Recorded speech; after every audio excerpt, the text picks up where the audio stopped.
দর্শক, আমরা কিন্তু একজন অভিভাবককে এখানে দেখতে পাচ্ছি, যিনি আমরণ অনশনের একটি ব্যানার কিন্তু এখানে লাগিয়েছেন। অন্ন, বস্ত্র, শিক্ষা ও শিক্ষিত বেকার সন্তানদের কর্মসংস্থানের দাবিতে কিন্তু তিনি এই আমরণ অনশন করছেন। তিনি কেনই অনশন করছেন, কি তার দুঃখ, সেটি আপনাদেরকে একটু জানানোর চেষ্টা করব। ভাই, আপনি এখানে কেন দাঁড়িয়েছেন? ভাই, সত্যিকার অর্থে আমি একজন দেশপ্রেমিক লোক হিসাবে এলাকায় পরিচিত ছিলাম, কিন্তু দীর্ঘ বেশ কিছুদিন যাবৎ লক্ষ্য করছি আমার তিনটা সন্তানকে আমি বিশ্ববিদ্যালয়ে লেখাপড়া করিয়েছি, সুশিক্ষায় শিক্ষিত করেছি, কিন্তু অত্যন্ত দুঃখ পারাক্রান্ত হৃদয় নিয়ে আমাকে বলতে হচ্ছে এই সন্তান আজকে বেকার। কেন বেকার? তার চাকরি হয়েছিল একটি কোম্পানিতে, কিন্তু সেই কোভিডের সময় ওই অফিসটা বন্ধ হয়ে যায়, আমার ছেলে বেকার হয়। তারপর একটা ব্যাংক, যমুনা ব্যাংকে আমার ছেলে চাকরি হয়েছিল সিনিয়র অফিসার হিসাবে, কিন্তু ব্যাংকের মালিকের ছেলে অর্থাৎ একজন তৎকালীন সরকারের এক মন্ত্রীর সাথে আমার কথা কাটাকাটি হয়। তার বিভিন্ন কৌশল নিয়ে আমি তার অন্যায়ের বিরুদ্ধে প্রতিবাদ করেছিলাম বলে তার ছেলে ব্যাংকের চেয়ারম্যান অবস্থায় আমার ছেলেকে অ্যাপয়েন্টমেন্ট লেটার না দিয়ে তার হাতে রেখে সে আমার ছেলেকে চাকরিতে জয়েন করতে দেয় নাই। যোগ্যতা থাকা সত্ত্বেও আমার ছেলেকে সেই ক্ষেত্রে জয়েন করতে দেওয়া হয়নি। এ থেকে আমার ছেলে বেকার। আজ পর্যন্ত আমি বেকারত্ব জীবন যাপন করতেছে আমার ছেলেরা। আমি তাদেরকে নিয়ে কোনো অর্থের সংস্থান না করতে পেরে, ছোটো ছেলেটা বিএসসি পাস করেছে এভিয়েশন ইঞ্জিনিয়ার, বিমানের ইঞ্জিনিয়ার হিসাবে, এমএসসি ভর্তি করবো টাকা নেই, এমনকি ঈদ করার টাকা নেই, ঋণগ্রস্ত হয়ে গেছি, লক্ষ লক্ষ টাকা ঋণগ্রস্ত হয়েছি। আজকে বাড়িটা বিক্রি করতে চেয়েছিলাম, বিক্রি করে মানুষের ঋণ দিব, সন্তানদের লেখাপড়া বাকিটুকু শেষ করব, চাকরি দিব, কর্মসংস্থান দিব, কিন্তু কিছুই পারিনি। যার জন্য আমি ব্যর্থ একজন পিতা হয়ে, দেশপ্রেমিক হয়েও আমি ব্যর্থ পিতা। সেই ব্যর্থতার গ্লানি সহ্য করতে না পেরে আজকে আপনাদের এই সামনে এসে আমি আজকে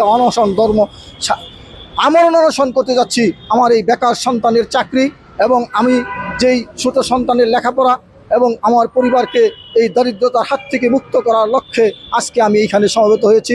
হয়তো এখান থেকে আমি আমার দাবি পূরণ করে যাব, অন্যথায় আমার ডেড বডি এখান থেকে চলে যাবে, এটাই আমার প্রত্যাশা। এই উদ্যোগ নিয়ে আমি এইখানে এসেছি।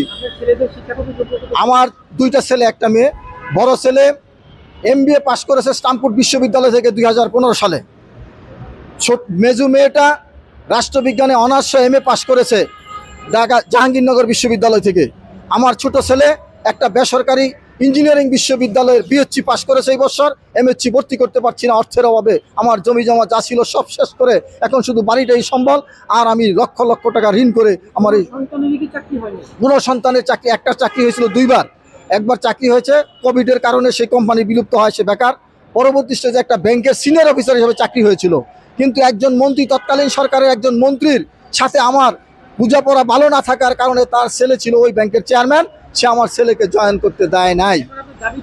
এখন আমার দাবি আমার বেকার সন্তান, তার সন্তানের কর্মসংস্থান, এবং আমি যে অবস্থায় আছি, আমি ঋণগ্রস্ত পিতা হিসাবে আমার ঋণ মুক্তির জন্য আমি বিভিন্ন শিল্পপতিদের কাছে আহ্বান জানাবো, যারা আমার এলাকায় শিল্প ইন্ডাস্ট্রি গড়ে তুলেছেন রূপগঞ্জের মাটিতে।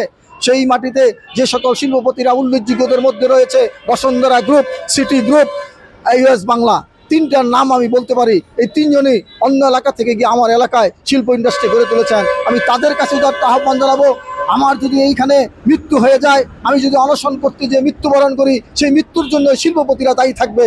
কারণ তারা আমার এই করুণ আর্তনাদ যদি শুনতে পেয়েও না শোনার বান করে বসে থাকে, তাহলে আপনারা সোশ্যাল মিডিয়াতে যারা আছেন, আপনারা শুধু মনে রাখবেন তাদের জন্য আজকে আমার আর সরকারের কাছে আমার আকুল আবেদন থাকবে, আমার ছোট সন্তানটি যাতে উচ্চশিক্ষা শিক্ষিত হয়ে, ভালো সুশিক্ষা শিক্ষিত হয়ে বিদেশের মাটি থেকে উচ্চশিক্ষা শিক্ষিত হয়ে আসতে পারে। অত তাকে বিমানে চাকরি দেন, যেহেতু সে বিমানের ইঞ্জিনিয়ার, অথবা তাকে উচ্চশিক্ষায় শিক্ষিত করার সুযোগ করে দেন। মাননীয় প্রধানমন্ত্রীর কাছে এই আকুল আবেদন জানাচ্ছি।